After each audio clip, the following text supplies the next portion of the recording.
Hey guys, this is Pushkar with Wagons, and today we are extremely happy to launch our first fat tire e-bike, the Wagons CrossTour. When I ride fat tire bikes, some of my biggest gripes are that it's a very aggressive riding style, so most of my weight is up front on my arms. The second is I usually have to underinflate the tires to get a lot of the traction, and not just the traction, but a lot of the cushioning. So that affects the range and the efficiency. And the third is there is really not enough gear range on a traditional fat tire to help me go up a mountain or cruise at a high speed. With the CrossTour, I believe we've been able to solve those three core challenges. Let's really see how things are put together and how we are addressing those challenges. Let's start with the tires up top. What you'll notice here are we provide the CrossTour comes with the Dillinger 4 tires. These are incredible tires. These are studdable ready tires, so all the holes are already on. If you ever go from like a beach to a mountain where it starts snowing, becomes icy, just put the studs on, you're ready to go. The second is it comes with an incredible head cycling rim. Head cycling has been gracious enough to build us a very strong wheel, and the center of the wheel, the rotor mount, is now a center lock as opposed to a 6-bolt mount. And let me show you what that means. So traditionally, for a bike that does downhill, you'd want a center lock, or something that does off-road, you want to do center lock because it provides for more contact points and better braking efficiency. So this is a standard feature on the CrossTour. The second is we've gone up on the rotor size. So this is a 203 millimeter rotor as opposed to a standard 180 millimeter rotor. So incredible stopping power for a bicycle this size. The next is about cushioning. So that's one of the challenges that we ran into. If you really ride single track, you will notice that they go with full tire pressure, so a 20 psi on the tires, and they offload the cushioning to a fork. Turns out the Magura, the Manitou Mastodon, is an incredible fork that will allow you not just to do fat tire riding off-road, but also a lot of single track riding. It's a great fork, amazing performance, really nearly top of the line. Pretty much anybody who's riding and wants a great fork for single tracks is going to use the Mastodon, and we are very happy to provide you a fork of that quality on the bike. The next thing you will notice here is, coming back up a little bit, the brakes have been upgraded from the Maguras to the incredible Dominion A4 brakes. These are great. They crush in terms of braking performance in inclement weather, but they are also extremely good when going in sub-zero riding. So on top of that, if you're wearing gloves, you don't need to press the entire lever. You can just use the 2 fingers and press the brakes.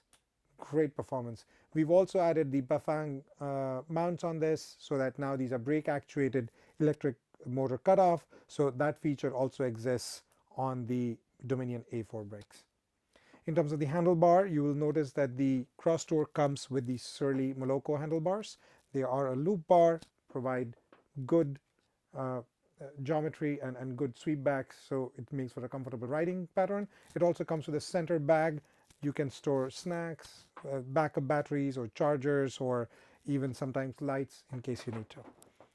Overall, the grips have been upgraded to the GP5s. They come with the horn. The horn is kind of important, and I'll tell you why.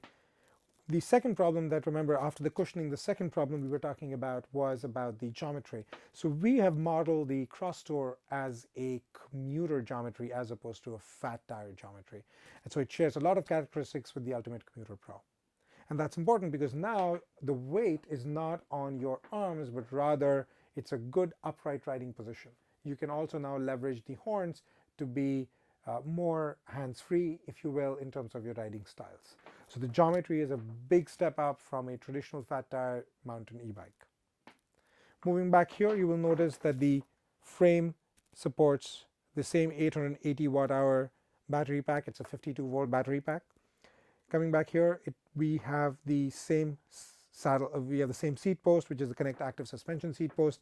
It now comes in 2 sizes, the 350 millimeters and the 400 millimeters. So let me show you those.